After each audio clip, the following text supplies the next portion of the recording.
여러분, 지금 이 순간에도 동북아 상공에는 보이지 않는 전운이 감돌고 있습니다. 일본 총리의 입에서 나온 단 한 문장, 중국 인민해방군의 실탄 훈련 발표, 그리고 그 사이에 끼인 독도. 이 세 가지가 지금 한꺼번에 폭발하면서 전문가들은 입을 모아 말합니다. 2025년 동북아는 지난 30년 중 가장 위험한 순간을 맞고 있다고 말이죠. 단순한 외교 마찰? 아닙니다.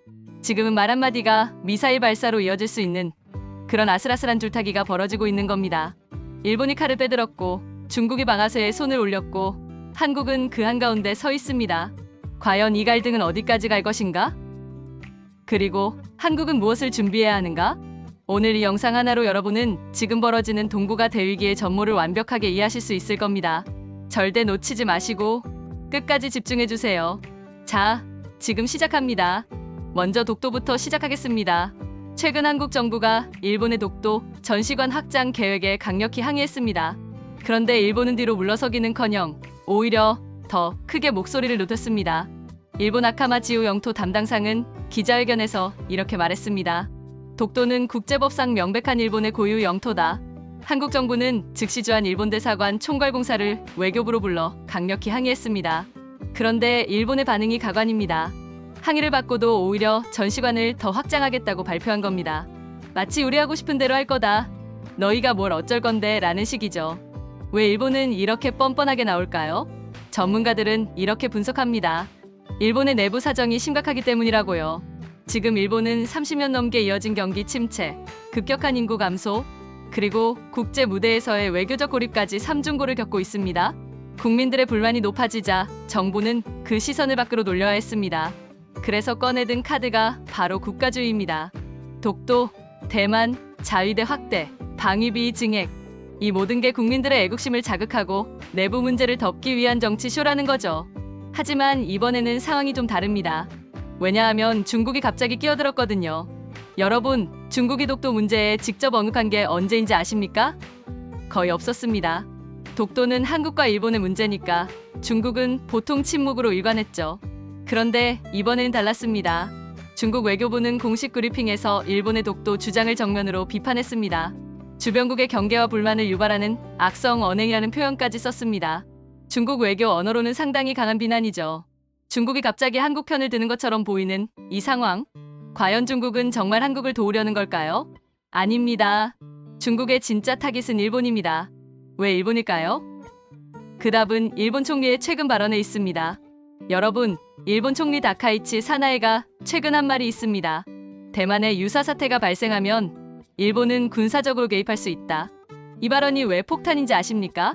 일본 총리가 공식 석상에서 타국의 영토 문제에 군사 개입 가능성을 언급한 건 역사상 처음입니다.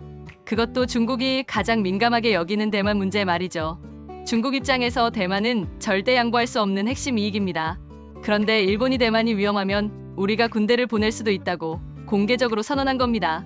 이건 중국의 레드라인을 정면으로 넘는 도발입니다. 중국의 반응은 즉각적이었습니다. 중국 외교부는 주중 일본 대사를 긴급 소환했습니다. 그리고 이렇게 경고했습니다. 내정 간섭이며 절대 용납할 수 없다. 대만 문제에서 불장난을 하면 타 죽을 것이다. 타 죽을 것이다. 외교 언어라고 보기 힘든, 거의 협박에 가까운 표현이죠. 그런데 중국은 말로만 끝내지 않았습니다. 중국 인민해방군이 발표했습니다. 황해 남부에서 실탄을 사용한 대규모 군사훈련을 실시하겠다고요. 타이밍이 묘합니다. 일본 총리의 대만 발언 직후에 나온 발표거든요.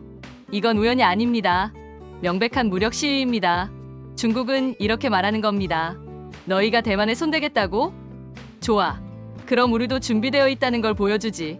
거기에 더해 중국은 경제 압박도 시작했습니다. 중국 정부는 자국민에게 일본 여행 자제령을 내렸고 일본 방문 예정이던 중국 단체들의 행사가 줄줄이 취소됐습니다.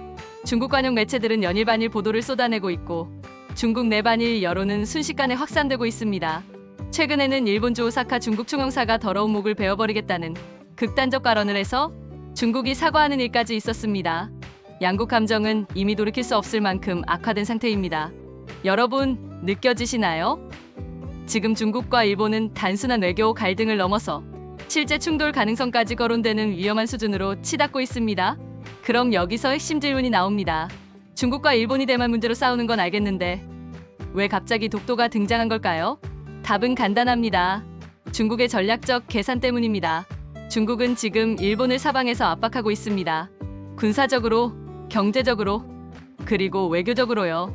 그런데 외교전에서 일본의 약점이 뭘까요? 바로 독도입니다. 독도 문제는 국제적으로 일본이 불리합니다. 역사적 근거도 약하고 국제 여론도 일본 편이 아니죠. 중국은 이걸 알고 있습니다. 그래서 독도 문제를 건드리면서 일본을 외교적으로 더 고립시키는 전략을 쓰는 겁니다. 동시에 중국은 또 다른 계산을 하고 있습니다. 바로 한국과 일본을 갈라놓는 것이죠. 미국의 인도, 태평양 전략에서 가장 중요한 축이 뭔지 아십니까? 한미일 삼각동맹입니다. 한국, 미국, 일본이 단단하게 연결되면 중국으로서는 상당히 부담스럽죠. 그런데 한국과 일본이 독도 문제로 싸우면 이 삼각동맹은 흔들립니다. 중국 입장에서는 완벽한 시나리오죠.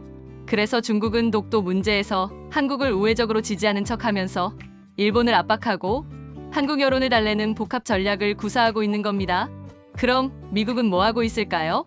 최근 트럼프 대통령이 흥미로운 발언을 했습니다. 동맹국들이 중국보다 미국을 더 이용하고 있다.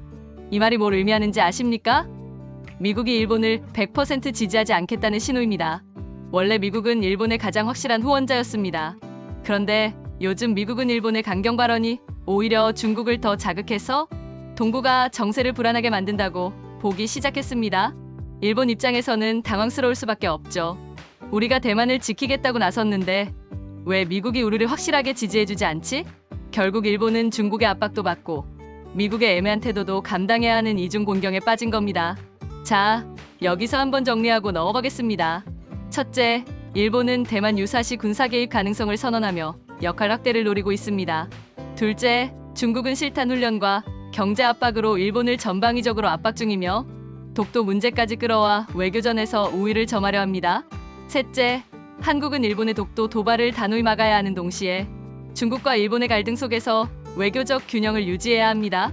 넷째, 미국은 중국을 견제하면서도 일본의 자극적 발언이 갈등을 키울까 신중하게 행동하고 있습니다. 겉으로 보면 단순히 중국과 일본이 싸우는 것 같지만 실제로는 한국, 일본, 중국, 미국, 대만까지 모두 연결된 거대한 지정학적 게임이 벌어지고 있는 겁니다. 그렇다면 이 갈등은 앞으로 어떻게 전개될까요? 전문가들은 크게 세 가지 시나리오를 예상합니다. 첫 번째 시나리오, 갈등의 장기화. 일본이 대만 관련 강경 메시지를 계속 유지하고 중국이 군사훈련을 확대하면서 긴장이 계속 이어질 가능성이 높습니다. 대만 선거, 일본 정치 일정, 중국의 내부 정치 문제 등이 모두 갈등을 자극하는 요소가 되기 때문입니다. 두 번째 시나리오, 중국의 경제 제재 강화. 중국은 이미 일본 여행 자제령을 내렸습니다. 다음 카드는 뭘까요? 일본 수산물 수입 금지 압박입니다. 과거에도 중국이 이 카드를 꺼낸 적이 있죠. 일본 산업에 엄청난 타격을 줄 수 있는 무기입니다. 세 번째 시나리오, 한국의 입지 상승. 일본이 독도 문제를 다시 꺼내면서 한국은 외교적으로 더 적극적인 역할을 해야 하는 시점이 왔습니다. 중국은 한국을 향해 우리는 당신 편일 수도 있다는 메시지를 보내고 있고 일본은 내부 정치용으로 영토 문제를 계속 확대할 겁니다. 즉, 한국은 중국과 일본의 갈등 속에서 자신의 국익을 지키는 방향으로 외교 전략을 치밀하게 설계해야 하는 겁니다. 여러분, 마지막으로 가장 중요한 메시지 하나만 전하겠습니다. 지금 일본이 독도를 건드리고 중국이 이를 이용해 일본을 압박하는 이 상황은 앞으로 더 빈번하게 반복될 겁니다. 왜냐하면 국제 정세는 항상 국내 정치와 엮여 움직이기 때문입니다. 일본은 내부 문제를 덮기 위해 독도를 이용할 것이고 중국은 일본을 견제하기 위해 독도를 무기로 쓸 겁니다. 그리고 그 중심에 한국이 있습니다. 한국이 이 상황을 단순한 갈등으로만 본다면 우리는 계속 휘둘릴 수밖에 없습니다. 하지만 이걸 국제 정치의 큰 판 속에서 바라보고 국익 중심의 전략을 세운다면 우리는 이 위기를 기회로 바꿀 수 있습니다. 동북아는 지금 폭풍전야입니다. 앞으로 몇 달 사이 정세는 더 거칠게 흔들릴 겁니다. 하지만 걱정하지 마세요. 제가 빠르고 정확하게 상황을 정리해서 여러분께 전달하겠습니다. 오늘 영상이 도움이 되셨다면 구독과 좋아요 버튼 꼭 눌러주세요. 그리고 댓글로 여러분의 생각도 들려주시면 감사하겠습니다. 감사합니다.